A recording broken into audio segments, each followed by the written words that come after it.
Hey, hello, Damis. This is Tani BTS Fix.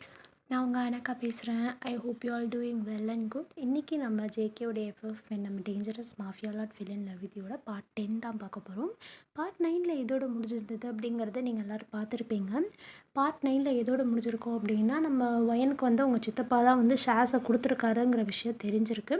அவங்க வந்து இப்போ அமெரிக்காவுக்கு ஃப்ளைட் ஏறி போயிட்டுருக்காங்க அவங்க சித்தப்பாவை பார்த்து பேசிட்டு, சரிங்களா? ஸோ அதுலேருந்து இன்றைக்கி பார்க்க போகிறோம். மறக்காமல் சப்ஸ்கிரைப் பண்ணாதவங்களாம் பண்ணுங்கள், உங்கள் சப்போர்ட் கொடுங்களா. வாங்க நம்ம பார்ட் 10க்குள்ளே போகலாம். நம்ம வயன் வந்து பார்த்திங்கன்னா, ஃப்ளைட் ஏறுறதுக்கு முன்னாடி நம்ம கிளார்க்கிட்ட இந்த மாதிரி விசாரிக்க சொல்லியிருப்பாங்க இல்லையா? ஸோ அதுவும் சைடு கேப்பில் விசாரிச்சுட்டு தான் இருக்காங்க, என்ன விஷயம் அப்படிங்கிறத பார்க்கறதுக்கு. அது போக வந்து பார்த்திங்கன்னா, இன்னொரு சித்தப்பா வந்து கொடுத்ததா சொன்னேன் பார்த்தீங்களா, இன்னொரு அங்கிள். அந்த அங்கிள் வந்து பார்த்திங்கன்னா, இவங்க அப்பா கூட பிறந்தவங்கள, நம்ம வயனோட அப்பா கம்பெனி தானே அது. வயன் கூட பிறந்த அப்பா இருக்காங்க பார்த்திங்க, ஐ மீன் அந்த அப்பா கூட பிறந்தவங்க வந்து பார்த்திங்கன்னா ஒரே ஒரு ஆள் தான், அது இந்த அங்கிள் மட்டும்தான். இன்னொரு அங்கிள் எப்படின்னு கேட்டிங்கன்னா, அது சொந்தத்தில் வந்து பார்த்திங்கன்னா ஏதோ ஒரு விஷயத்துக்காக வந்து சொத்தில் அவங்க அப்பா, பையனோட அப்பாவோட அப்பா வந்து கொடுத்தீங்கன்னா அவர் வந்து ஒரு ஆளுக்கு கொடுத்துருக்காரு. எங்க அப்பாவோட அப்பாவோட அப்பப்பாவோட குடும்பத்துல ஒரு ஆணோ இல்ல ஒரு பெண்ணோ, இந்த பொண்ணோட அப்பாவோட அப்பாவோட அப்பப்பாவோட குடும்பத்துல ஒரு பெண்ணோ. ஸோ அந்த அங்கிள் வந்து பார்த்திங்கன்னா போதைக்கு அடிமையாகி இந்த மாதிரி இது பண்ணுவோம், மணி கொடுத்தேன்னா அந்த இது எழுதி கொடுத்துறேன்னு அவர் சொல்லியிருக்காரு. அவருக்கு வந்து பார்த்திங்கன்னா மெஜாரிட்டி ஷேர் கிடையாது, இவர்கிட்ட தான் அதிகமாக இருக்குது. ஒரு 10% கூட இல்லை, 5% ஷேர்ஸோ 2% ஷேர்ஸோ தான் இருந்திருக்கு. ஸோ அந்த ஷேர்ஸையும் சேர்த்து வாங்கணுங்கிறதுக்காக தான் மணி கொடுத்து இந்த மாதிரி பண்ணியிருக்காங்க. இந்த விஷயம் தெரிஞ்சோடனே இது போலீஸில் கம்ப்ளைண்ட் கொடுத்து அவரை உள்ளே தள்ளியாச்சு. இந்த அங்கிளுக்கு எதுவுமே இன்னும் வயன் பண்ணலை. இன்வெஸ்டிகேட் பண்ணிவிட்டு எதுவாக இருந்தாலும் லீகலாக பார்த்துக்கலான்னு சொல்லிட்டு என்ன பண்ணியிருக்காங்கன்னா, இன்வெஸ்டிகேட் பண்ண சொல்லியிருக்காங்க. ஃப்ளைட்டில் ஏறி போகும்போதும் நம்ம வயன் இதை பற்றி தான் யோசிச்சுட்ருக்காங்க. இப்போ நம்ம ஜியோன்னு சொன்ன வேர்ட்ஸ் அவங்க மைண்டில் அகெயின் வருது. உங்ககிட்டேருந்து ஒன்றா நான் பறிச்சிருவேன், அதுக்கப்புறம் நீயே என் கால் கிட்ட வந்து இருப்ப அப்படின்ற மாதிரி அவர் சொல்லியிருப்பார் இல்லையா? ஸோ அதை நம்ம வயன் திங்க் பண்ணிகிட்ருக்காங்க. அவர் சொன்ன மாதிரியே ஃபஸ்ட் டேலேயும் சரி செகண்ட் டேலேயும் சரி, ஃபஸ்ட்டு அவங்களோட கம்பெனி அவங்கக்கிட்ட இருந்தே சூப்பராக பிளான் போட்டு தூக்கியிருப்பார். செகண்டு அவங்க அப்பாவோட கம்பெனி இது பண்ணியாச்சு. இப்போ அவங்கக்கிட்ட இழக்கிறதுக்கு எந்த ஒரு கம்பெனியும் இல்லை. பட் அவங்க கம்பெனியோட பொசிஷன் போயிடுச்சு, ஆனால் கம்பெனி கையில் தான் இருக்குது, எதுவும் பண்ணலை. என்னோடய லைஃப் டைம் கோலும் கொலாப்ஸ் பண்ணியாச்சு. ஸோ இப்போ அதை தான் யோசிச்சுட்ருக்காங்க. என்கிட்ட இப்போ இழக்க என்ன இருக்குது, கம்பெனி மட்டும்தான் இருக்குது அப்படின்னு சொல்லி அதை பற்றி நம்ம யோசிச்சுட்ருக்காங்க. அப்படியே அவங்க ஃப்ளைட்டில் உட்காரும்போது கூட அவங்களுக்கு அதே தாட் தான் ஓடிட்டே இருக்குது. நமக்கு எல்லாரும் வந்துட்டு இதை சாப்பிட்றீங்களான்னு சொல்லிட்டு பேசி இந்த மாதிரி கொடுக்குறாங்க, சமாதானப்படுத்த பார்க்குறாங்க. நம்ம வயன் வந்து அமைதியாக தான் இருக்காங்க, எதுவுமே பேசல, ரொம்ப காமாக இருக்காங்க. ஏன்னா அவங்கள பொறுத்த வரைக்கும் இது ஒரு பிக் லாஸ் அவங்களுக்கு.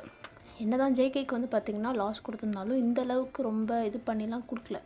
பட் ஜேகே இந்த மாதிரி பண்ணது வயனுக்கு ரொம்பவே கஷ்டமாக இருக்குன்னு தான் சொல்லலாம். ஏன்னா ஃபர்ஸ்ட் டைம் லாஸ் இல்லையா? ஸோ அதை அக்செப்ட் பண்ணிக்க முடியல. அது போக அவங்க சொந்த அங்கிளே இந்த மாதிரி ஷேர்ஸ் கொடுக்க வச்சு இப்போ என்ன நடந்திருக்கு அப்படிங்கிறது கூட தெரியாத அளவுக்கு உட்காந்துருக்கோமேன்னு சொல்லி வயன் அதை பற்றி திங்க் பண்ணிகிட்ருக்காங்க. இதெல்லாம் நினச்சி பார்த்துட்டு இருக்கும்போது நம்ம ஜேகேயோட வேர்ட்ஸ் தான் அகெயின் அண்ட் அகெயின் ஞாபகத்துக்கு வந்துகிட்டே இருக்குது. கண்ணை மூடவும் செய்கிறாங்க, அதுலேருந்து மறக்கணும் அப்படின்ட்டு மெடிடேட் பண்ணி பார்க்குறாங்க. வேறு ஏதாவது வந்துட்டு படித்து பார்க்குறாங்க புக்ஸ், எதுலேயுமே வந்து போக முடியல அவங்களால. அந்த மைண்ட் செட் வந்து பார்த்திங்கன்னா அப்படியே தான் இருக்குது. ஜேகேயோட விஷயம் மட்டும்தான் மைண்டில் ஓடிக்கிட்டே இருக்குது இவங்களுக்கு. அந்த சொன்ன வேர்ட்ஸ் அப்படியே ஸ்டக் ஆகிடுது மைண்ட்லேயே. இவனை எப்படியாவது பழி வாங்கணும் அப்படின்ட்டு சொல்லி நம்ம வயன் யோசிச்சுட்ருக்காங்க. ஏன்னா இந்த அளவுக்கு ஒரு இதை கொடுத்துட்டோன்னே அதை ஏற்றுக்க முடியல. நம்ம சிவாஜி படத்தில் சொல்லுவார் இல்லையா, அதான் எனக்கு ஒரு பெரிய அசிங்கத்தை கொடுத்துறீங்க சிவாஜி. சும்மா அதுறதுல தப்பு பண்ணிட்டீங்க சிவாஜி, உங்களை ஏதாவது பண்ணணும். எவ்வளோ பெரிய அவமானத்தை எனக்கு கொடுத்துட்டீங்க, திருப்பி கொடுத்துடணும். ஒன்றும் இல்லை, நான் 2ஆக கொடுப்பேன் அப்படின்ற மாதிரி நான் ரொம்ப சென்சிட்டிவ் அப்படின்னு சொல்லுவார்ல, அந்த மாதிரி டைலாக் தான் இப்போ நம்ம மைண்ட் வைஸில் ஓடிட்டுருக்கு வயனுக்கு. இவனுக்கு ஏதாவது திருப்பி கொடுத்தே ஆகணும் அப்படின்னு சொல்லி அவங்க ஃபிக்ஸ் பண்ணிடுறாங்க. ஏதாவது ஒரு விஷயத்தில் இவன் மிஸ்டேக் பண்ணியிருப்பான், அது மட்டும் மாட்டுச்சுன்னா அப்படின்னு சொல்லி அவங்க நினச்சிட்டே வந்துட்டுருக்காங்க. அவங்க ஃப்ளைட்டு வந்து பார்த்திங்கன்னா கொஞ்சம் ஹார்ஸ்க்கு அப்புறம் ட்ராவல் முடிஞ்சோடனே இதாகிடுது, இறங்கிடுது அமெரிக்காவில். இறங்கினோடனே இவங்களும் போயிட்டு அங்கே இறங்கி போகலாம் பார்த்தா அங்கேயும் ரிப்போர்ட்டர்ஸ் வந்து இவங்க பொசிஷன் போனதை பற்றி பேச டென்ஷன் ஆகிடுது வயனுக்கு. அங்கேருந்து காரில் ஏறி அவங்க கெஸ்ட் ஹவுஸ் போயிட்டு ஃப்ரெஷ்அப் ஆகிட்டு போகிறாங்க.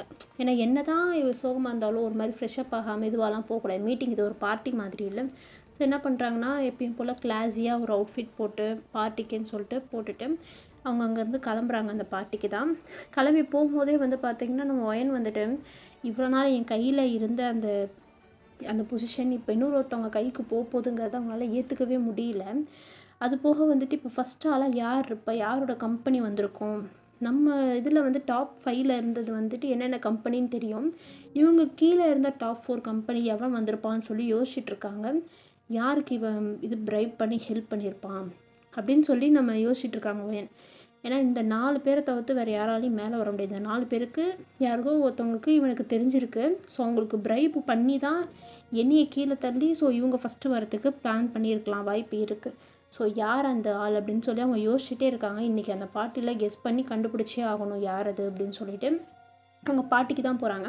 பார்ட்டிக்கு போனோடனே அங்கே வந்து பார்த்திங்கன்னா எல்லாம் அங்கே ரிப்போர்ட்டர்ஸாக இருக்க. இவங்க உள்ளே என்ட்ரானோடனே வந்து பார்த்திங்கன்னா அங்கே எல்லாருமே எந்திரிச்சிடுறாங்க. என்ன தான் வயனுக்கு வந்து பார்த்திங்கன்னா அந்த பொசிஷன் கையை விட்டு போயிருந்தாலும் இன்னும் வயன் மேலே இருக்கிற பயம் எல்லாருக்கும் அப்படியே தான் இருக்குது. அந்த பயத்தை அப்படியே மெயின்டைன் பண்ணிட்டு நம்ம வயன் உள்ளே போயிட்டு அந்த சேரில் உட்காந்துருக்காங்க. உட்காந்து அவங்க வந்து பார்த்திங்கன்னா நம்ம கிளார் கூட வந்துட்டு இது ஜூஸ் குடிச்சிட்டு இருக்கும்போது நம்ம கிளார் வந்து சொல்கிறாங்க, மேம் இன்னும் உங்கள் மேலே இருக்கிற பயம் எல்லாருக்கும் அப்படியே தான் இருக்குது.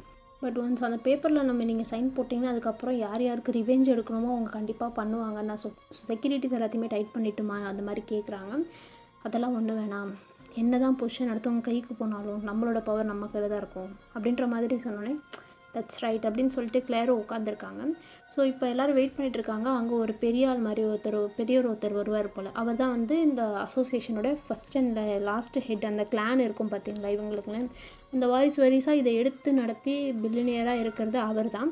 ஸோ அவர் முன்னாடி தான் இவங்க சிக்னேச்சர் போட்டு அந்த பொசிஷனை கொடுக்கணும். ஸோ அவர் தான் வராரு. அவர் வந்தோடனே வயனை பார்த்து வயனுக்கு ப்ளெஸ் பண்ணுறாரு. ஏன்னா அவருக்கு வயனை வந்து ரொம்ப பிடிக்கும் பெரியவருக்கு. ஏன்னா வயனுடைய அந்த ஸ்ட்ரகிள்ஸ், அவங்க தாண்டி வந்த பாதை, அவங்க நடத்துகிற பிஸ்னஸ் எல்லாமே அவருக்கு ரொம்பவே பிடிக்கும். ஒரு பேத்தி மாதிரி நம்ம வயனை கன்சிடர் பண்ணுவார். ஸோ ப்ளெஸ் பண்ணுறாரு வந்தோடனே நம்ம வயனை தான். என்ன தான் வந்துட்டு நீ இப்போ அந்த பொசிஷனில் இல்லைனாலும் கண்டிப்பாக எனக்கு தெரியும், இதை அடுத்த பொசிஷனை நீ எப்போ தக்க வச்சுக்குவேன்னு எனக்கு நல்லாவே தெரியும் அப்படின்ற மாதிரி சொன்னோன்னே அவங்களும் வந்துட்டு அப்படியே சிரிக்கவும் அவரும் ஒரு மாதிரி சிரிச்சுட்டு போகிறாங்க. 2 பேருக்குமே சிரிச்சுட்டு போகிறாங்க, உட்காடுறாங்க அவங்க. இப்போ வந்து பார்த்திங்கன்னா அந்த ஆர்கனைஸ் பண்ண பார்ட்டியில் எல்லாருமே வந்து பார்த்திங்கன்னா பேசிகிட்டு இருக்காங்க. இந்த மாதிரி பொசிஷன் வந்து இப்போ வயன் சர்மா கிட்டே இருந்து இன்னொருத்தவங்க கிட்டே போக போகுது அப்படின்ற மாதிரி சொல்ல எல்லாருமே பார்த்துட்ருக்காங்க. யாரா அது, அந்த டாப் 4ல் யாருன்னு சொல்லிட்டு. அந்த டாப் 4ல் அவங்களுக்கே தெரில யாருன்னு சொல்லிட்டு. ஸோ அவங்க எல்லாருமே உட்காந்துட்ருக்காங்க. நம்ம வயனும் பார்த்துட்ருக்காங்க அவங்கள தான். அவனை எந்தேரிங்கடா யாருன்னு பார்த்தேன்னா அவன் செத்தாண்டான்னு சொல்லிட்டு பார்த்துட்டு இருந்தான். அப்போ தான் வந்துட்டு நேம் வந்து இந்த மாதிரி சொல்கிறாங்க, ஜியான்ஜாங்கோ கம்பெனி அப்படின்ட்டு சொன்னோடனே என்னடா அது ட்விஸ்ட்டு அப்படின்னு சொல்லிட்டு எல்லாருமே அப்படியே பார்த்துட்ருக்காங்க. ஏன்னா டாப் 4ல் இருக்கிறவங்க, அந்த டாப் 5ல் இருக்கிறவங்களால மட்டும்தான் வந்து பார்த்திங்கன்னா ஃபஸ்ட் பொசிஷன் அட்டையர் பண்ண முடியும். அப்படி இருக்கும்போது எப்படி ஜியான்ஜாங்கோ அந்த கம்பெனி வந்து பார்த்திங்கன்னா இந்த லிஸ்ட்லேயே வரல, அவங்க வந்து இதுக்கு ரெஜிஸ்டர் கூட பண்ணலை. அப்படி இருக்கும்போது எப்படி ஃபஸ்ட்டு வந்தாங்கங்கிற ஒரு கொஷின் தான் அங்கே இருக்க ரிப்போர்ட்டர் எஞ்சி தாராளமாக கேட்குறாரு. இந்த மாதிரி பயமே இல்லாமல் அது எப்படி சார் ரெஜிஸ்டர் பண்ணாத ஒரு கம்பெனி ஃபஸ்ட் ப்ளேஸ் வந்து தான் நீங்கள் அனௌன்ஸ் பண்ணுவீங்க அப்படின்ற மாதிரி கேட்க இதே கொஷின் தானே எல்லாருக்கும் இருக்குது. ஸோ எல்லோரும் இதே தான் அப்படியே கேட்டுட்ருக்காங்க. அங்கே ஒரு கொமோஷன் மாதிரி க்ரியேட் ஆகுது. ஸோ எல்லாம் தான் கேட்குறாங்க எப்படி அப்படின்னு சொல்லிட்டு. ஏன்னா அவங்களுக்கு புரியவே இல்லை, வாய்ப்பே இல்லை. ஏன்னா ரெஜிஸ்டர் பண்ணாத ஒரு கம்பெனியால் எப்படி ஃபஸ்ட்டு வர முடியும், அது வந்து லாஜிக்கே இல்லாத ஒரு விஷயம். ஸோ அப்போ தான் அந்த பெரியவர் எக்ஸ்பிளைன் பண்ணுறாரு, இந்த மாதிரி அந்த கம்பெனி ஆல்ரெடி ரெஜிஸ்டர் பண்ணி தான் இருந்தது. பட் அந்த கம்பெனி சில ரீசன்ஸ்னால நாங்கள் வந்துட்டு அதை சேர்க்கலை லிஸ்ட்டில். பட் இப்போ அவங்க கொடுத்த வேலிட் டாக்குமெண்ட்ஸ் எல்லாத்தையும் வச்சு ரிஜிஸ்டர் பண்ணிட்டாங்க ஆல்ரெடி.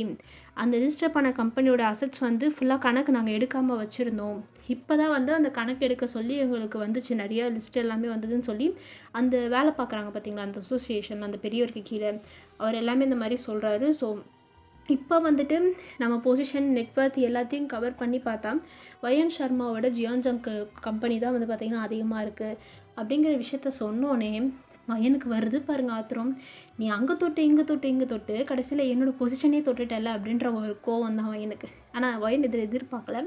வயன் எதிர்பார்த்தது சரி இந்த டாப் 4ல் எவனாவது ஒருத்தனுக்கு பிரைப் கொடுத்து லஞ்சம் கொடுத்து அவனை வர வச்சு அவனுக்கு அந்த பொசிஷன் ஆசையை காட்டி அவனுக்கு வந்து பார்த்திங்கன்னா அவங்ககிட்ட காசை வாங்கி இவனுக்கு ஹெல்ப் பண்ணி மாற்றி எக்ஸ்சேஞ்ச் பண்ணி தான் பொசிஷன் இப்படி வாங்கியிருப்பானுங்கன்னு நினச்சாங்க. பட் இவனே அந்த பொசிஷனுக்கு ஆசைப்படுவான் அப்படின்ட்டு வந்து நம்ம ஒயன் நினச்சி பார்க்கல. ஜியான்ஜாங்கோக்கே வருவாருங்கிறது அவங்க கொஞ்சம் கூட எதிர்பார்க்கல. பட் ஆனால் அவங்களுக்கு தோணுச்சு, அது எப்படி என்னையை வந்துட்டு கீழே தள்ளுறதுங்கிறதுக்காக இன்னொருத்தன் கீழே இருக்கிறவனை மேலே வர வைக்க முடியும், அது வாய்ப்பே இல்லைங்கிற ஒரு விஷயம் அவங்களுக்கு பட்டுச்சு. ஆனால் இது வந்து கொஞ்சம் அன்எக்ஸ்பெக்டடாக இருக்குது. என்னடா ட்விஸ்ட்டு மேலே ட்விஸ்ட்டாக இருக்கேன்னு சொல்லிட்டு நம்ம கிளாரும் ஒயனும் அப்படியே பார்த்துட்ருக்காங்க. அப்போ பெரியவர் இருந்துச்சு, இப்போ வந்து குறிப்பிட்ட காரணங்கள்னால வர முடியல அவரால். ஸோ அந்த கம்பெனியை வந்து நாங்கள் அனௌன்ஸ் பண்ணுறோம், ஆல்ரெடி அந்த பேப்பர்லாம் சிக்னேச்சர் ரெடியாக இருக்குன்னு சொல்லிட்டு அந்த பெரியவர் காட்ட வயனுக்கா அப்படியே தூக்கி வாரி போட்டுது. பொசிஷன் நம்மளை விட்டு போயிடுச்சு, இது போக நீ என்னோட பொசிஷன் மேலேயே ஆசைப்பட்டிருக்கல அப்படின்னு சொல்லிட்டு வயனுக்கு அப்படியே வர கோத்துக்கு கிளாஸை போட்டு இறுக்கமாக பிடிச்சிட்ருக்காங்க.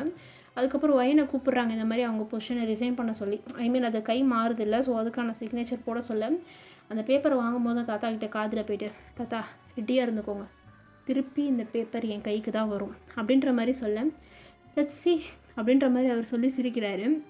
இவங்களும் சிக்னேச்சர் போட்டுட்டு வந்துடுறாங்க. ஸோ இப்போ பார்ட்டி அரேஞ்ச் பண்ணதுனால சில இங்கே ட்ரிங்க்ஸ் பண்ணுறது, டான்ஸுன்னு சொல்லிட்டு எல்லாம் இது பண்ணி என்ஜாய் பண்ணிக்கின்னு இருக்காங்க. நம்ம வயன் அங்கே நின்றுட்டு இருக்கும்போது அந்த டாப் 4ல் ஒருத்த வரான், வந்து இந்த மாதிரி பேசுகிறான். என்னம்மா கண்ணு போயிடுச்சா, பொசிஷன் போயிடுச்சா, இதுக்கு தான் ரொம்ப ஆட்டமாக ஆடக்கூடாது, என்ன ஆட்டம் ஆடின உட்காந்துக்கிட்டு இப்போ வச்சான் பார்த்தியா ஒருத்தவனுக்கு ஆப்பு, எப்பயுமே பெண்கள் ஆண்களுக்கு கீழே தான் அப்படிங்கிறது சூப்பராக அவன் புரிய வச்சிட்டால. இப்போ நான் அவனுக்கு ஒரு பர்த்டே ஃபேன் ஆகிட்டமா அப்படின்னு சொல்லி பேசிகிட்டு இருக்கான். வயனுக்கு வருது ஆத்திரம். நீ என்னன்னாலும் பேசிட்டு போனால் நான் காதில் போட்டுக்க மாட்டேன் அப்படின்னு சொல்லிட்டு அவங்க அப்படியே திரும்பிடுறாங்க. அவன் முன்னாடி வந்துட்டு, என்னம்மா வயன், ஆனால் கேள்விப்பட்டேன் ரொம்ப தான் போல் உனக்கு, ஒரு பெரிய மாஃபியாலோடைய ஒரு ப்ரொபோசலை ரிஜெக்ஷன் பண்ணிட்டா அப்படின்ட்டு சொல்லி அவர் கொஞ்சம் அப்படி கலாய்ச்சி பேசுகிறாங்க. இவனுக்கு எப்படி இந்த விஷயம் தெரிய வந்துச்சுன்னு சொல்லி கிளாரும் பார்த்துட்டு இருக்கும் போது, சரி இந்த விஷயம் தான் அப்படியே பரவிக்கிட்டு இருக்கே, நீ எதுவும் ஃபீல் பண்ண வேணாம், நான் யார்கிட்டையும் சொல்ல மாட்டேன் அப்படின்னு சொல்லிட்டு அவர் நக்கலாக பேசிட்டு போகிறாரு. அங்கே போய்ட்டு இந்த டாப் 3ல் இருப்பாங்கள்ல அவங்களோட அப்படியே கலாய்ச்சி பேசிகிட்டு இருக்காங்க. நம்ம ஒயின் அப்படியே குடிச்சிட்டே தான் நின்றுட்டுருக்காங்க, ஜூஸ் குடிச்சிட்டு அப்படி நின்று பார்த்துட்ருக்காங்க, இதுக்கு பழி வாங்கியே ஆகணும்னு சொல்லிட்டு. அப்போ ஒரு ஆள் வந்து பார்த்திங்கன்னா பிளாக் சூட்டில் அப்படி எப்படி சொல்கிறது, அமெரிக்கனில் இருப்பாங்க பார்த்தீங்களா, அந்த அட்டையரில் மாஃபியா ஸ்டைலில் இருக்கார் அவர். அந்த பர்சன் வராங்க, ஒரு 30+ இருக்கும் அவருக்கு, சரிங்களா. அவர் வந்துட்டு இந்த மாதிரி வந்துட்டு ஹாய் ஒயன்னு சொல்லி ஹேண்ட்ஸ் ஆஃபர் பண்ணும்போது நம்ம ஒயன் அப்படியே திரும்பிட்டு ஹலோ அப்படின்ற மாதிரி தான் சொல்கிறாங்க. ஹேண்ட்ஸை கூட கொடுக்கல. ஓகே, ஐ கெஸ் என்ன தான் பொசிஷன் உங்களை விட்டு போனாலும் அந்த கெத்து அப்படியே தான் இருக்குதுன்னு சொல்லிட்டு அவர் கொஞ்சம் ஐஸ் வைக்கிற மாதிரி பேசுகிறாரு. நம்ம ஒயனும் வந்துட்டு what's you reason to be here அப்படின்ற மாதிரி கேட்கவுமே நான் ஃப்ராங்காக பேசுகிறேன், எனக்கு இந்த மாதிரி வளைஞ்சி திருச்சி அந்த மாதிரிலாம் பேச தெரியாது, ஸோ டேரெக்டாகவே சொல்லிடுறேன், எனக்கு ரொம்ப நாளாகவே மேலே கண்ணு. ஸோ அதான் இப்போ வந்து உங்ககிட்ட மணி இருக்காது, எதுவுமே இருக்காதுல்ல, பொசிஷனும் இல்லை, ஸோ எல்லாத்தையும் நான் உனக்கு ரீகெயின் பண்ண ஹெல்ப் பண்ணுறேன், அதுக்கு பதிலாக நீ எனக்கு மிஸ்ட்ரெஸ்ஸாக இருக்கியா அப்படின்ற மாதிரி கேட்டுடுறான். இதை கேட்டோடனே கிளாருக்கும் நம்ம வயனுக்கும் வருது பாருங்கள் ஆத்திரம். வயன் வந்து அந்த கிளாஸை க்ரிப்பாக பிடிச்சிட்ருப்பாங்க, அது பிடிச்சபடியில் உடஞ்சிருது அந்த கிளாஸே. அப்படியே அவங்க திரும்பிட்டு, யாரை பார்த்து என்ன கேள்வி கேட்குறேன், இப்போ நான் பொசிஷனில் இல்லைனாலும் என்கிட்ட பணம் இல்லைன்னு உங்ககிட்ட வந்து நான் கேட்டேனா, மிஸ்ட்ரெஸ் கேட்குற மூஞ்ச பாரு அப்படின்னு சொல்லிட்டு அசிங்கப்படுத்திட்டு போயிடுறாங்க. அந்த கிளாஸில் வச்சுருந்த ஜூஸ் அவன் மேலே ஊற்றிட்டு அப்படியே அங்கேருந்து நடந்து போயிடுறாங்க டென்ஷனில். கிளாரும் பின்னாடி வந்துட்டுருக்கா, அவர் அப்படியே பார்த்து மறைச்சிட்ருக்காரு. அந்த ஜூஸ் வந்து அவர் ஃபேஸில் ஊற்றிருப்பாங்கள்ல, ஸோ அதை அப்படியே தொடச்சிட்டு, நீ என்னைக்கா இருந்தாலும் எனக்கு தான் அப்படின்ற மாதிரி அவன் கொஞ்சம் வில்லனாக பேசிட்டு போகிறான். என்னடா இது, இவன் வேறு இப்படி வந்து ரோதனை பண்ணுறாளே, நம்ம வயனுக்கு கிளாருக்கு இப்படி இருக்குது. ஆல்ரெடி இப்போ அவங்க டென்ஷனில் இருக்கும்போது நமக்கு கடுப்பாக இருக்குமா இல்லையா, டென்ஷனில் இருக்கும்போது வந்து நீ இன்னும் டென்ஷன் ஏற்றிட்டுருக்குன்னு சொல்லி தான் எனக்கும் ஃபீல் ஆச்சு. ஸோ எல்லா வயனுக்கும் அப்படி தான் இருந்திருக்கும் நம்புகிறேன். வயன் இதெல்லாம் நினச்சிட்டே வந்து பார்த்திங்கன்னா அங்கேருந்து பார்ட்டி ஹாலை விட்டு அவங்களுடைய வீட்டுக்கு தான் போகிறாங்க. வீட்டுக்கு போய் ட்ரெஸ்லாம் சேஞ்ச் பண்ணிவிட்டு அதுக்கப்புறம் நாளைக்கு கிளம்பணும் அப்படின்ற மாதிரி பிளானில் இருக்காங்க. ஏன்னா இங்கேயே இருக்க முடியாதுல்ல, நாளைக்கு தான் வேறு சக்ஸஸ் பார்ட்டி வேறு பேசிகிட்டு இருந்தாங்க. ஸோ அதான் நினச்சி பார்த்துட்ருக்காங்க, இவன்லாம் அப்படி கொல்லணும், இவனால் யார் வர சொன்னான்னு சொல்லிட்டு நம்ம அந்த ஒருத்தன் மிஸ்ட்ரெஸ்ஸாக இருக்கீங்கன்னு கேட்டான் பார்த்திங்களா, அவனை தான் திட்டிக்கிட்டு இருக்காங்க. அதுக்கப்புறம் இதெல்லாம் நினச்சி பார்த்துட்டு அவங்களோட வேலை ஷர்மா கம்பெனி, அவங்களோட கம்பெனி இதெல்லாம் இருக்கும்ல, ஸோ அதெல்லாம் பார்த்துட்ருக்காங்க. ஷர்மா கம்பெனியோட ஷேர்ஸ் வந்து இப்போ அவங்க கைக்கு போனதுனால ஷர்மா கம்பெனி ஓனர்ஷிப் இவங்ககிட்ட இல்லைன்னு சொல்லிட்டு அதையும் நினச்சி பார்த்துட்ருக்காங்க. அடுத்து அவங்களுடைய கம்பெனியோட எல்லா ஸ்டாக் இதுவும் வந்துட்டு பழையபடி ரெக்கவர் ஆகிட்ருக்கான்னு சொல்லி அதெல்லாம் வாட்ச் பண்ணிவிட்டு எல்லாத்தையும் நினச்சி பார்த்துட்ருக்காங்க. நம்ம எதுக்கு இவனை மீட் பண்ணாமலே இருந்திருக்கலாம் அப்படின்னு சொல்லி நினச்சி பார்த்துட்ருக்காங்க. அப்போ தான் அவர் சொன்ன வார்த்தைலாம் இருக்குது, என்ன அப்போ சொல்லும் போதும் சொல்லியிருப்பார் இல்லையா, ஸோ இந்த மாதிரி வந்துட்டு என்னை தொட்டதுக்கு நீ ஃபீல் பண்ணணும், அதே மாதிரி ஃபீல் பண்ணிட்டாங்களேன்னு சொல்லி அதான் நினச்சிட்ருக்காங்க. இருந்தாலும் நான் எதுக்கு இவ்வளோ பயப்படணும், இவனை மாதிரி எல்லாம் ஃபேஸ் பண்ணால் தான் நான் இன்னும் ஸ்ட்ராங்காவேன்னு சொல்லிட்டு செல்ஃபாகவே பேசிவிட்டு அதுக்கப்புறம் தூக்கமே வரல இவங்களுக்கு. ஸ்லீப்பிங் பில் எடுத்து எப்பயும் போல் போட்டுட்டு படுத்திருக்காங்க அவங்க. அப்போ தான் இந்த மாதிரி சொல்லி நினச்சிட்டு இவங்க லைஃப்பில் நடந்தது 2 நாளாக இப்போ என்னென்ன பிரச்சனை நடந்ததெல்லாம் நினச்சிட்டு படுத்திருக்காங்க. அதை படுத்து ஒரு 5 நிமிஷம் தான் இருக்கும். அவங்களுடைய கண்ணாடி இருக்கும் இல்லையா, ஸோ அவங்களோட விண்டோஸ் அதெல்லாம், ஸோ விண்டோஸ் வழியாக அந்த கண்ணாடி உடச்சிக்கிட்டு ஒரு பார்சல் மாதிரி ஒன்று வந்து அவங்க பெட்டுக்கிட்ட வந்து விழுது. அது ஒரு கிஃப்ட்டு ரேப் பண்ணி இருக்குது. அவங்க பட்டு நினச்சிடுறாங்க, ஏன்னா அப்போ தான் ஸ்லீப்பிங் பில் போட்டு படுத்திருப்பாங்க. ஸோ இந்த மாதிரி விழுந்தோடனே அவங்க எந்திரிச்சு பார்க்குறாங்க என்னடா அப்படின்னு சொல்லிட்டு பார்த்தா சுற்றி பார்க்குறாங்க, எதுவுமே இல்லை. கீழே வந்து ஒரு ஒரு ரெட் கலரில் வந்து பார்த்திங்கன்னா ஒரு கிஃப்ட்டு பேக் பண்ணி அழகாக அது அவங்க அப்படியே அவங்களோட பெட்டு முன்னாடி வந்து விழுந்திருக்கு. அப்படியே அவங்க அதை என்னடா அது அப்படின்னு சொல்லிட்டு பார்க்குறாங்க. கொஞ்சம் அவங்களுக்கு ஹார்ட் பீட் அப்படியே வேகமாக துடிக்குது. ஏன்னா அவங்க அந்த சவுண்ட்லேயே அரண்டிருப்பாங்க. என்னடா அது இந்த டைம் இந்த மாதிரி சவுண்டுன்னு சொல்லிட்டு. அது போக இந்த மாதிரி க்ரீப்பியாக யாவன்டா அது இந்த டைமில் கிளாஸை உடச்சிட்டு தூக்கிட்டு வந்து கிஃப்ட்டு போட போகிறான்னு சொல்லிட்டு அவங்களுக்கு ஒரு மாதிரி ஹார்ட் பீட் எகுறுது பயங்கரமாக. என்னவா இருக்கும் அப்படின்னு சொல்லிட்டு அவங்க யோசிச்சுட்டே இருக்காங்க. அப்படியே யோசிச்சுட்டே வந்துட்டு சரி என்னென்னு பார்ப்போமேன்னு சொல்லிட்டு அந்த ஹார்ட் பீட் படப்பட துடிக்கும் போதும் வந்து பார்த்திங்கன்னா ஒன்று இருக்காது வயன் ஒன்று இருக்காது அப்படின்னு சொல்லி அவங்களே தேத்திட்டு போகிறாங்க அந்த கிஃப்ட்டு கிட்ட. போயிட்டு அந்த கிஃப்ட்டு மேலே வந்து பார்த்திங்கன்னா ரேப் பண்ணி ஒரு இது மாதிரி இருக்கும்ல. ஸோ அதை வந்துட்டு லூஸ் பண்ணிவிட அந்த அந்த அந்த ரேப்பர் எல்லாமே வந்து கீழே விழுந்துருது. அந்த கிஃப்ட்டு கவர் வந்து பார்த்திங்கன்னா அவங்க பொறுமையாக ஓப்பன் பண்ணுறாங்க அப்படியே பயந்துக்கிட்டே. ஒன்றும் இல்லை வயன் ஒன்றும் இல்லை அப்படின்னு சொல்லி மூச்சு விட்டுட்டே வந்து பார்த்திங்கன்னா பொறுமையாக ஓப்பன் பண்ணுறாங்க பயந்துக்கிட்டே என்னவா இருக்கும்னு சொல்லிட்டு. அந்த கவரில் ஓப்பன் பண்ணால் ஒரு பாக்ஸ் மாதிரி இருக்குது. அது கிட்டத்தட்ட ஒரு ஐஸ் பாக்ஸ் மாதிரி இருக்குது. ஓகேங்களா. ஸோ அந்த ஐஸ் பாக்ஸாக இருக்கேன்னு சொல்லிட்டு தொட்டாலே அவங்களுக்கு ஜில்லுன்னு இருக்குது. ஸோ அதை பொறுமையாக ஓப்பன் பண்ணலாம் அப்படின்ட்டு அவங்க அப்படியே கையை வச்சுட்டு என்னவா இருக்கும் அப்படின்னு சொல்லிட்டு பயந்துக்கிட்டே வந்து பார்த்திங்கன்னா அதை ஓப்பன் பண்ணி பார்த்தோன்னே வயன் அரண்டு போய் கண்ணெல்லாம் அப்படியே வைடன் ஆகி அப்படியே கத்துறாங்க. பயத்தில் கத்திட்டு அப்படியே பின்னாடி போயிடுறாங்க. அப்படியே பயந்துட்டு கத்த ஆரம்பிக்கிறாங்க பயங்கரமாக. நம்ம கிளார் அங்கேருந்து அரண்டு அடித்து ஓடி வர என்னாச்சுன்னு பார்த்தா நம்ம ஒயன் அப்படியே கத்திட்டு அப்படியே பெட்டு மேலே ஏறி போயிட்டு அப்படியே கத்திட்டு இருக்காங்க. அப்படியே ஒரு மாதிரி ஆன மாதிரி ட்ராமடைஸ் ஆன மாதிரி கத்துறாங்க. நம்ம கிளாரும் வந்துட்டு ஒயனை பிடிச்சிட்டு ஒன்றும் இல்லை என்னாச்சுன்னு சொல்லி பார்த்தா நம்ம ஒயன் கை காட்டவுமே அவங்க அங்கே பார்க்குறாங்க. பார்த்தா ஒரு மேனோட ஹெட்டு, அதுவும் வெட்டி அவங்களுடைய கண்ணெல்லாம் இது பண்ணி நாக்கெல்லாம் அப்படியே இழுத்து வச்சு கட் பண்ணி அப்படியே அவங்க ஸ்கின்னெல்லாம் வந்து பார்த்திங்கன்னா டார்ச்சர் பண்ண மாதிரி அவங்களுடைய ஃபேஸில் இருக்கிற ஸ்கின்னெல்லாம் உரிச்சு ஒரு வலி ஆகி போய் இருக்குது அந்த ஹெட்டு. அது வேறு யாரோட ஹெட்டும் இல்லை, நம்ம ஒயினை மிஸ்ட்ரஸாக இருக்க சொல்லி கேட்டுச்சே ஒரு தலை, அந்த தலை தான். அந்த தலையை அந்த மாதிரி பார்த்தோன்னே கிளாரும் கத்துறா ஒரு பக்கம் பயத்தில். அதுக்கப்புறம் அவளும் ஒயனும் வந்து பார்த்திங்கன்னா உடனே வெளியே அந்த ரூமை விட்டு வந்துடுறாங்க. வந்துட்டு இந்த மாதிரி போலீஸ்க்கு இன்ஃபார்ம் பண்ணி சொல்லிவிட்டு நம்ம ஒயன் அப்படியே பதட்டத்திலே தான் இருக்காங்க. ஏன்னா அதை அப்படியே கிட்ட வச்சு பார்த்தோன்னே இன்னும் அவங்களுக்கு பயமாக தான் இருக்குது. அதை பற்றி இது நினச்சிட்டு ரொம்ப ஒரு மாதிரி பேனிக் ஆகி போய் இருக்காங்க. அப்படியே ஒரு மாதிரி இடிஞ்சு போயிட்ட மாதிரி. ஏன்னா இந்த மாதிரி டைமில் ஸ்லீப்பிங் பில் போட்டோன்னே தூக்கமாக வரும். ஸோ அந்த தூங்குகிற டைமில் 5 நிமிஷம் தான் ஆயிருக்கும். கண்ணை சொக்கியிருக்கும். அதுக்கே அந்த மாதிரி அந்த சவுண்டு கேட்டு எந்திச்சோடனே தலை வலிச்சிருக்கும் அவங்களுக்கு. எந்திச்சு அதை கிட்ட போய் அந்த மாதிரி ஒரு கோரமான ஒரு ஃபேஸ் அந்த மாதிரி பார்த்தோன்னே அது அவங்களுக்கு ரொம்பவே பயத்தை இது பண்ணி விட்டுருச்சு. அதனால் அவங்க ரொம்பவே அப்படியே அரண்டு போயிட்டு இருக்காங்க. இன்னும் அவங்க ஃபோனுக்கு அப்போ தான் கால் வருது. அவங்க அப்படியே அந்த ஃபோனை வந்துட்டு அப்படி கை நடுங்கிக்கிட்டே எடுக்கிறாங்க. அவங்க கை ட்ரெம்பிள் ஆகிக்கிட்டே இருக்குது, நடுங்கிக்கிட்டே தான் இருக்குது, ஷேக் ஆகிட்டே. அது சரியாக கூட பிடிக்க முடியல அவங்களால. அந்த ஃபோனை எடுக்கும்போது பட்டன் கீழே போட்டுடுறாங்க. அந்த ஃபோனை திருப்பியும் எடுத்து அதை அப்படியே அட்டன் பண்ணுறாங்க கையை ஆடிக்கிட்டே. அட்டன் பண்ணால் ஹலோ ஏய் செல்லம் நாடி பண்ணுற பண்டாட்டி அப்படின்னு சொல்லி குடிச்சிருக்கிற ஒரு வாய்ஸ் தான் கேட்குது. ஒரு குடிக்கார மேனோட வாய்ஸ். அதை கேட்டோடனே வயன் கண்டுபிடிச்சிடறாங்க யாருன்னு சொல்லிட்டு. அவங்க அப்படியே கல்ப் பண்ணிகிட்டே தான் அதை கேட்டுட்ருக்காங்க. நாடி நான் மட்டும் பேசிகிட்டே இருக்கேன், நீ பேச மாட்டேங்கிற, அதுக்குள்ளே அவனுக்கு திமிரு வந்துச்சா? தூக்கம் உனக்கு? அவன் எவ்வளோ டென்ஷனில் தூங்காமல் முடிச்சின்னு இருக்கிறான். நீ தூங்குறியாடி? தூங்குற? யாரை கேட்டு தூங்குற? தூங்கலாமா என்னை விட்டுட்டு? தப்பு இல்லை. ஏன்னா நீ கிளம்பிங்க வா, 2 பேர் சேர்ந்து ஒன்றா தூங்குவோம், நல்லா இருக்குல்ல அப்படின்ற மாதிரி ஒரு வாய்ஸு. இதெல்லாம் கேட்டு வயன் வந்து அப்படியே இன்னும் அமைதியாக தான் இருக்காங்க. அவங்களுக்கு இன்னும் அது அந்த கண்ணு முன்னாடி அந்த கோரமான அந்த ஃபேஸ் வந்து இன்னும் போகல அந்த ஹெட்டு. ஸோ அப்படியே ஒரு மாதிரியாக தான் இருக்காங்க. ஏய் என்னடி பேசிட்டே இருக்க, என்னடி பண்ணிகிட்ருக்க, சைலண்ட்டாக இருக்க, ஒரு மரியாதை இல்லை? உனக்காக நான் எவ்வளோ செய்கிறேன், அதெல்லாம் உன் கண்ணுக்கு எதுவுமே தெரிய மாட்டேங்குது. ஏன்டி என்னை கோவப்படுத்தாதடி, பாசமாக நடந்துக்கோடி. என்னாடி உன் பிரச்சனை? இப்போ என்ன உனக்கு? உன் கம்பெனி இது பண்ணிட்டேன், உன் அப்பங்கார கம்பெனி இது பண்ணிட்டேன், அவ்வளோதானே? வேணுமாவா? கொடுத்துட்றேன், சேர்த்து எல்லாத்தையுமே கொடுத்துட்றேன், வச்சுக்கோ.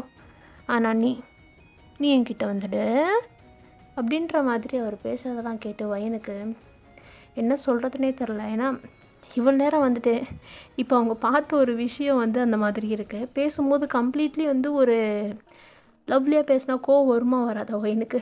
அப்போ வயன் வந்துட்டு அப்படியே வந்து பார்த்திங்கன்னா அந்த பேனிக் இதில் இருந்துகிட்டே தான் இருக்காங்க. இந்த மாதிரி சொல்கிறதெல்லாம் கேட்டுகிட்டு தான் இருக்காங்க சைலண்ட்டாக.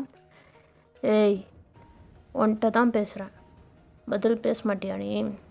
நீ பேசலன்னு வையன், அடுத்த உன் பக்கத்தில் ஒருத்தி இருக்கா பாரு, அவள் தலையை திருப்பி இதே மாதிரி போட வேண்டி அப்படின்னு சொல்ல வந்துட்டு பேசுகிறேன் பேசுகிறேன் நான் பேசுகிறேன் அப்படின்ற மாதிரி அவங்க பேசிடுறாங்க. உடனே என்ன என்ன என்ன என்னடி பேசுவ? உனக்கு கொடுத்த டைமில் 2 நாள் முடிச்சிருச்சு, நாளைக்கு மட்டும்தான் லாஸ்ட் டே. ஒழுங்கு மரியாதையாக நீயா வந்து சொல்வேன்னு உன்கிட்ட இருந்து நானும் பொறுமையாக இருந்து பார்த்துட்டேன். நீ என்னை ரொம்பவே கடுப்பேற்றுற. ஒரு அளவுக்கு தான் பொறுமை. நானும் சொல்லிகிட்டே இருக்க வந்து நீ என்கிட்ட பேசவே இல்லை. உனக்கு என்ன அவ்வளோ திமிராடி? உன் கம்பெனி, உங்கள் அப்பங்கார கம்பெனி, 2 கம்பெனி பிடிக்கிட்டல, அப்புறம் என்ன மயிருக்கு நீ இன்னும் அப்படி பேர் இது மாதிரி இருக்க முறுக்கிட்டு அப்படின்ற மாதிரி அவர் கேட்குறாரு. நம்ம ஏன் சைலண்ட்டாகவே தான் இருக்காங்க, எதுவுமே பேசலை.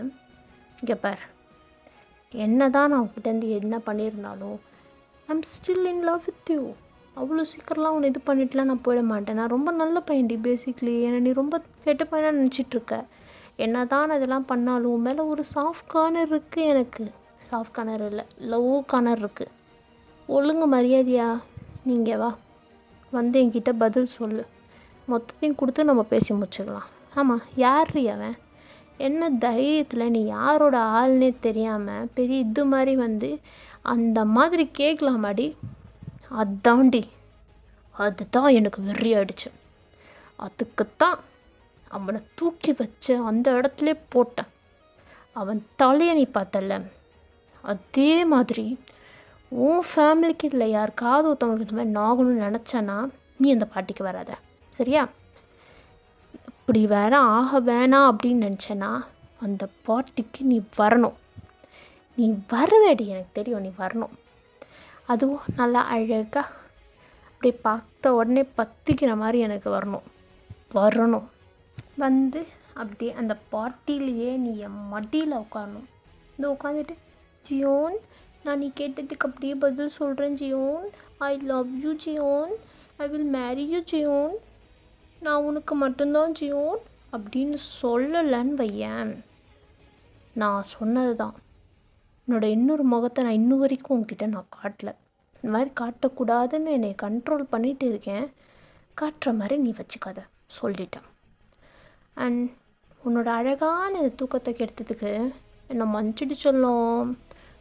ஏன்னா எனக்கு தூக்கம் வரல. அது எப்படி நீ மட்டும் தூங்கலாம், நான் தூங்காத டைமு? எவனோ ஒருத்தன் உங்ககிட்ட வந்து இந்த மாதிரி கேட்பானா, அதை நீ கேட்டுட்டு போய் படுப்பியா? எனக்கு தூக்கம் வராதுல்ல. எனக்கு கம்பெனி கொடு, என் கூட பேசுவா, பேசு சொல்லும், பேசுறியா என்ன அப்படின்ற மாதிரி அவர் கேட்கவுமே நம்ம வேணும் வந்துட்டு, இங்கே பாரு, முதல்ல இந்த மாதிரி அனுப்புறது ஸ்டாப் பண்ணிக்கோ. எனக்கு இந்த மாதிரி பண்ணுறது பிடிக்கல அப்படின்ற மாதிரி அவங்க சொல்ல, ஏன் பிடிக்காமல் இருக்கணும்? பிடிக்கணும், பிடிச்சாகணும். இது ஒன்றுக்குமே தினம் நடக்கும், பழகிக்கோ, தப்பு இல்லை. அவனுக்கு எவ்வளோ தைரியம் இருந்தால் ஏன் ஆள்கிட்ட வந்து இந்த மாதிரி கேட்பான்? விட்டு இந்த மாதிரி இனிமேல் நடக்கக்கூடாது. நீ இன்னும் யாருன்னு யாருக்கும் தெரியல. அதுக்கு தான் சொல்கிறேன், வந்து இப்போவே பதில் ஆன்சர் பாசிட்டிவாக சொல்லு. இப்போ கூட ஒன்றும் கெட்டு போகல, சொல்லு ஆன்சர் பாசிட்டிவாக. இப்போவே ஃபோனில் கூட சொல்லு. தேடி வரேன் மாமா, நான் தேடி வரேன், தேடி வந்து உன்னை அங்கேயே தூக்கிட்டு வரேன், சொல்றீ அப்படின்ற மாதிரி அவர் கேட்க, பையன் அப்போ சைலண்டாக தான் இருக்காங்க, எதுவுமே பேசலை. பார், இப்போ கூட உனக்கு பதில் சொல்லணும்னு தோணலை. ஏன்னா உனக்கு என் மேலே இன்னும் பயம் வரல, அப்படி தானே? கூடிய சீக்கிரம் உனக்கு அந்த பயம் வந்துடும். நம்ம தான் நாளைக்கு மீட் பண்ண போகிறோமே. நீ வருவ, நீ கண்டிப்பாக எனக்கு அந்த பதில் சொல்லுவ. உனக்கு நான் கொடுக்குற இந்த 24 மணி நேரத்தில் நீ பதில் சொல்லலைன்னு வையேன், நடக்கிறதே வேற. எப்படி இருந்தாலும் நாளைக்கு நைட் உன்னைய நான் எனக்கு கண்டிப்பாக சொந்தமாக்கிக்க வேண்டி, இதை நடக்கும்டி. அப்படியே எல்லாருக்கும் முன்னாடி நீ தான் ஜியானோட பொண்டாட்டி அப்படின்னு அனௌன்ஸ் பண்ணிவிட்டு நம்ம ஹாப்பியாக அப்படியே நம்ம வீட்டுக்கு போகலாம். என்ன சொல்கிறேன்? நல்லா இருக்குல்ல இந்த ஐடியா? அண்ட் நீ போயிட்டு இப்போ இதை பற்றியும் நினைக்காம போய் தூங்குவியா, சரியா? மற்றதெல்லாம் நான் பார்த்துக்கிறேன், சரியா? மை பேபி டால், சரியாடி? சரியான்னு கேட்டேன். சரிதான் அப்படின்ற மாதிரி நம்ம வையன்னு சொல்லுவோம். அது போய் தூங்கு பார்ப்போம், சமத்தா போய் தூங்கு அப்படின்ற மாதிரி அவர் சொல்லவுமே நம்ம வயனும் வந்துட்டு அப்படி நோட் பண்ணிவிட்டு ஃபோன் அப்படியே கட் பண்ணுறாங்க. கட் பண்ணிவிட்டு போயிட்டு அப்படியே அந்த பெட்டில் தான் படுத்திருக்காங்க. அப்படியே அழுதுட்ருக்காங்க வயன் அப்படியே இந்த பயத்தில். ஏன்னா அவங்க கண் முன்னாடி இந்த மாதிரி நடந்துட்டு இந்த மாதிரி மிரட்டவுமே அவங்களுக்கு ரொம்பவே பயமாயிடுச்சு. இப்போ தான் வயன் அழுகவே ஆரம்பிக்கிறாங்க. கிளேர் வந்துட்டு அப்படியே வயனை ஹக் பண்ணிக்க, வயனும் இப்படி கிளேரை ஹக் பண்ணிவிட்டு அழுக ஆரம்பிக்கிறாங்க. கிளேர் வந்துட்டு நம்ம பார்த்துக்கலாம் விடுங்க அப்படின்ற மாதிரி கம்ஃபர்ட் பண்ண ட்ரை பண்ணுறாங்க. பட் வயன் அழுதுகிட்டே இருக்காங்க கண்டினியூஸாக போட்டு. சமாதானப்படுத்தவே முடியல. ஸோ ஆமீஸ் இதோட இந்த பார்ட் கம்ப்ளீட் ஆகுது. நெக்ஸ்ட் பார்ட்டுக்காக வெயிட் பண்ணுங்கள். ஐ ஹோப் நெக்ஸ்ட் பார்ட்டு தான் எனக்கு இருக்கிறதுலே கொஞ்சம் செம்மையாக இருக்க போது. எல்லாரோட எக்ஸ்பெக்டேஷன்ஸ் ஃபுல்ஃபில் பண்ணுற மாதிரி இருக்கும்னு நம்புகிறேன். அண்ட் எல்லோரும் மறக்காமல் எப்பயும் போல் உங்கள் சப்போர்ட் கொடுங்கடா, சரிங்களா? அண்ட் நெக்ஸ்ட் பார்ட்டில் இருந்து வந்து பார்த்திங்கன்னா இன்னும் கொஞ்சம் டார்க்காக கொஞ்சம் இதுவாக இருக்கிற மாதிரி இருக்கும் கோத்திக்கா. ஸோ எல்லாம் ப்ரிப்பேர் பண்ணிக்கோங்க. முன்னாடி ஹெட்ஃபோன்ஸ் எல்லாமே எஃப்எஃப் கேட்டாலும் பார்த்தாலும் எல்லா டைமும் ஹெட்ஃபோன்ஸ் போட்டிருக்கணும், சரிங்களா? நெக்ஸ்ட் வீடியோவில் மீட் பண்ணலாம். அது வரையும் உங்களிடம் இந்த விடை பெறுவது ஆனால் டானி பிடிஎஸ் விக்ஸ். டாடா.